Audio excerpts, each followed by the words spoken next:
तो गाइज आज हम बात करेंगे my life as a loser के चैप्टर नंबर 23 के बारे में। और आज की वीडियो की शुरुआत में हम देखते हैं जब काइजर शुल्गी को कहता है उसकी पसंद का एक गेम चुनने के लिए। तो शुल्गी पिछली वाली टाइमलाइन से बिल्कुल अलग एक गेम चुनता है और वो होता है फाइटिंग का, यानी कि गुथम गुथाई। क्योंकि इस वाली टाइमलाइन में मोटे के पिलपिले पेट में इतनी हिम्मत आ चुकी होती है कि वो किसी से फाइट कर सके। और काइजर ये चीज देख के हैरान हो जाता है कि शुल्गी मोटा उससे फाइट करना चाहता है, लेकिन पिलपिला शुल्गी बहुत ही कॉन्फिडेंस के साथ काइजर को कहता है, इस बात का एहसास मुझे स्कूल में हुआ कि मैं फाइटिंग में काफी ज्यादा अच्छा हूँ और मैं इस्तेमाल करने वाला हूँ शुल्गी ब्रेथ टाइप 1। अब तेरे पड़ने वाला है शुल्गी फ्लैश। एंशॉल अपने मन में देख के बोल रहा होता है, आखिर ये सब कुछ क्या चल रहा है।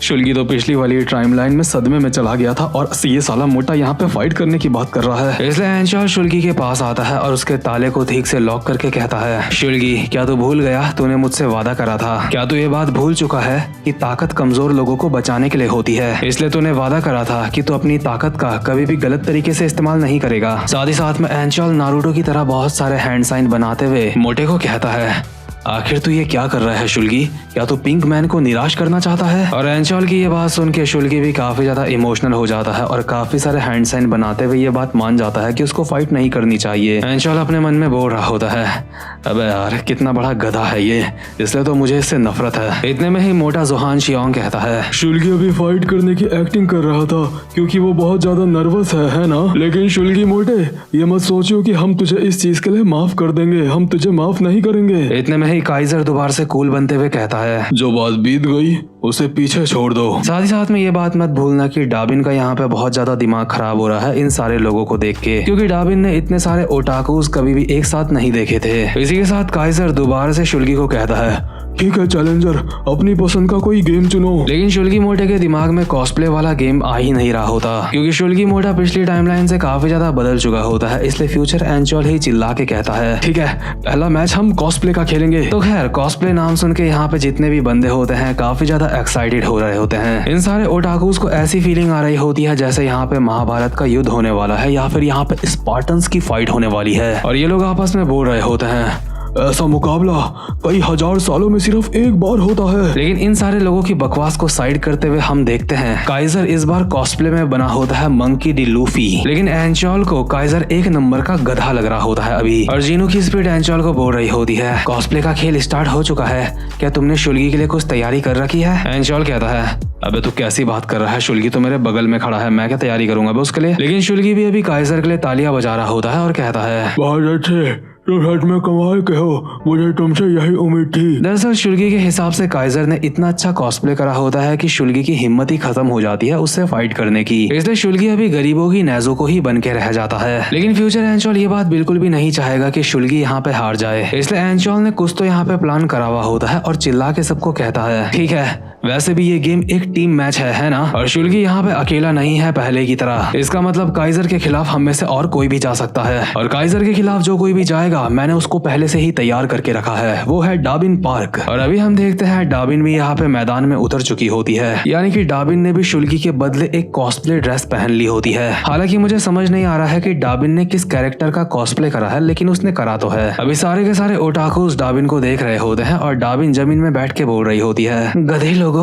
आखिर तुम मेरी तरफ ऐसे क्या देख रहे हो। इसके बाद हम एक पास्ट का सीन देखते हैं जहाँ पे फ्यूचर एंशॉल डाबिन को मना रहा होता है ये कॉस्प्ले करने के लिए, और डाबिन उसको चिल्ला के कहती है, मैं तुमसे बोल चुकी हूँ मैं ऐसे काम नहीं करने वाली, आखिर साला मैं कॉस्प्ले पे हिस्सा क्यों लूं। पहली बात तो यहाँ पे आने में ही मेरा दिमाग खराब हो चुका है और अब तुम चाहते हो कि मैं कॉस्प्ले भी करूँ। एंशॉल कहता है, अबे तुझे बस ये कपड़े पहनने हैं और वहाँ पे वॉक करके दिखाना है, देख इसके बाद तू जो बोलेगी मैं तेरे लिए वो करूंगा। और इसलिए डाबिन कॉस्प्ले करने के लिए मान जाती है और अभी प्रेजेंट मोमेंट में यहाँ पे वॉक कर रही होती है सबके सामने। डाबिन अभी काफी ज्यादा कॉन्फिडेंट नजर आ रही होती है और सारे के सारे ओटाकू उसकी इस चीज की तारीफ करते हुए उसकी फोटो खींच रहे होते हैं, जिस वजह से डाबिन का भी आत्मविश्वास बढ़ रहा होता है। इसलिए एंशॉल बोल रहा होता है, डाबिन सच में काफी ज्यादा अच्छी लग रही है, इसलिए हमारे हारने का कोई चांस बनता ही नहीं है। लेकिन इसी के साथ काइजर एंशॉल के कॉलर पकड़ लेता है और कहता है, आखिर तुम ये क्या कर रहे हो, भले ये एक कॉस्प्ले है लेकिन तुम हम लोगों को बेवकूफ नहीं बना सकते। एंशॉल कहता है, अबे मोटे अचानक से तुझे क्या हो गया बे। काइजर कहता है,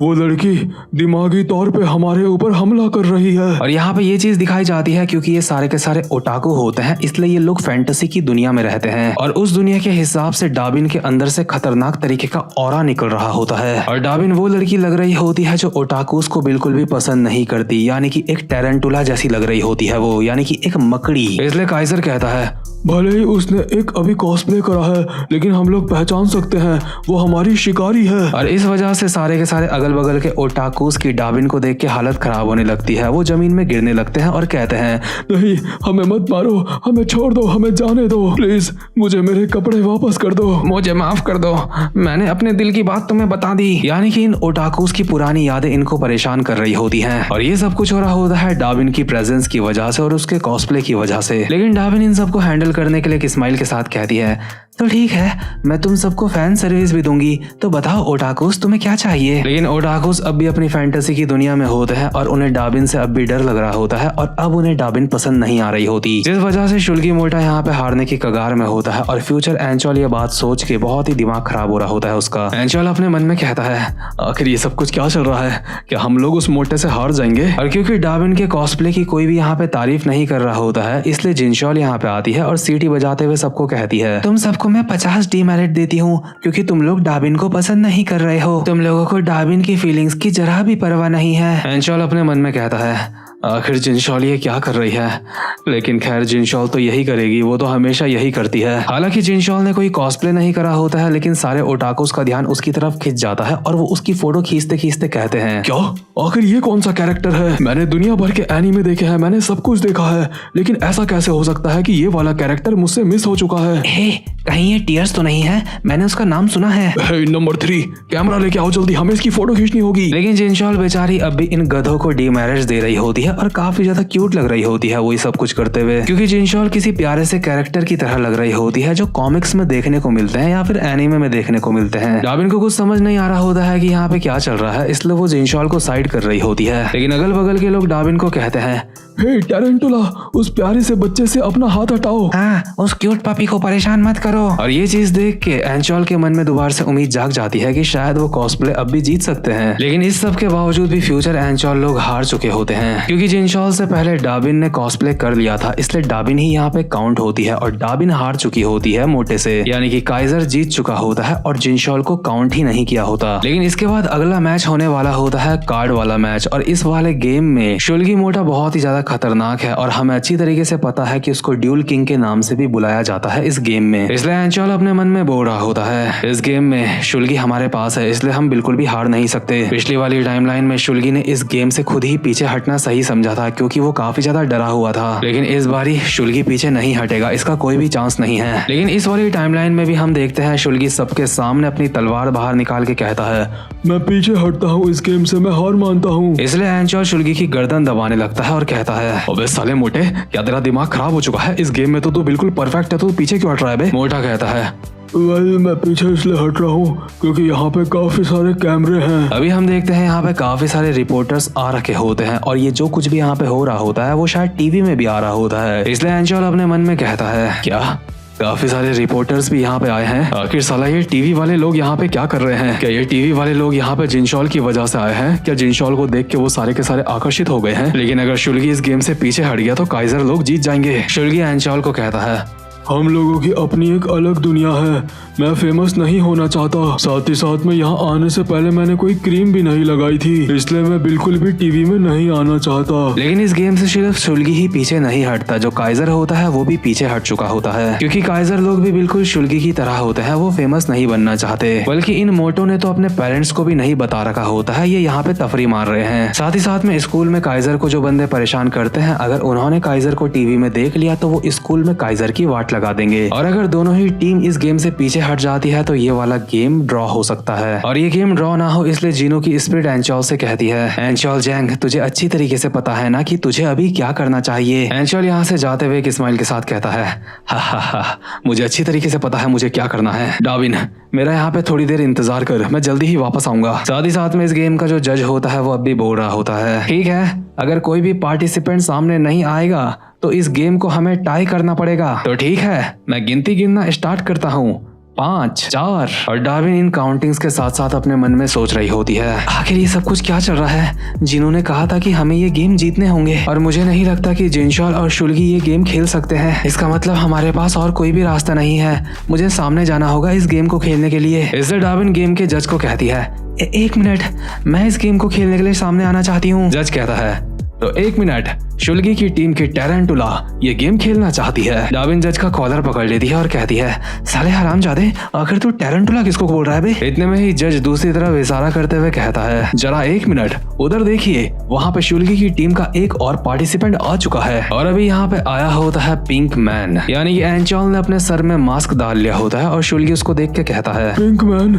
क्या तुम हमारी मदद करने के लिए आए हो? और ना जाने डार्विन पिंक शब्द सुन के हमेशा थोड़ा सा नर्वस और थोड़ी सी घबरा सी क्यों जाती है। शुल्गी कहता है, पिंक मैन, क्या तुम कार्ड वाला गेम खेलना जानते हो? लेकिन एंचॉल अपने मन में बोल रहा होता है, घंटा मुझे कुछ भी नहीं पता, आखिर ये कार्ड वाला गेम कैसे खेलते हैं। मैंने आज तक अपनी जिंदगी में वो कार्ड वाला गेम नहीं खेला है, लेकिन मुझे लगता है ये चीज यहाँ पे मायने नहीं रखती है। मुझे बस यहाँ पे आके इस गेम में पार्टिसिपेट करना है। वैसे भी दूसरी टीम से कोई भी सामने नहीं आने वाला। मुझे डर लग रहा था अगर मैं जीनू किम बन के इस गेम में पार्टिसिपेट करता तो पास्ट बदल सकता था, इसलिए मुझे पिंक मैन बनना पड़ा है। वैसे मानना पड़ेगा मैं काफी ज्यादा समझदार हूँ और अब जल्दी ही बिना ये गेम खेले हम ये गेम जीतने वाले हैं। लेकिन इतने में ही जज कहता है, तो ठीक है, हम इस गेम को स्टार्ट करते हैं। एंचॉल कहता है, क्या?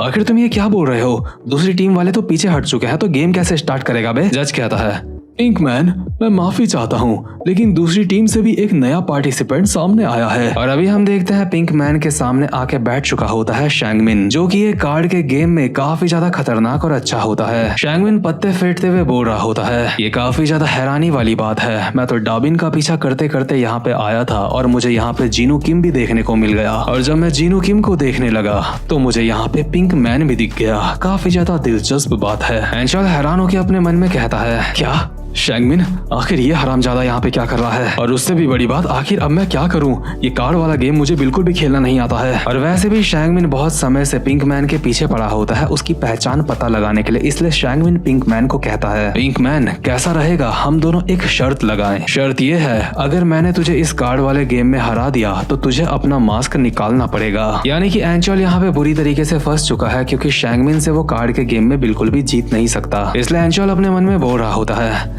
आखिर अब मैं क्या करूं?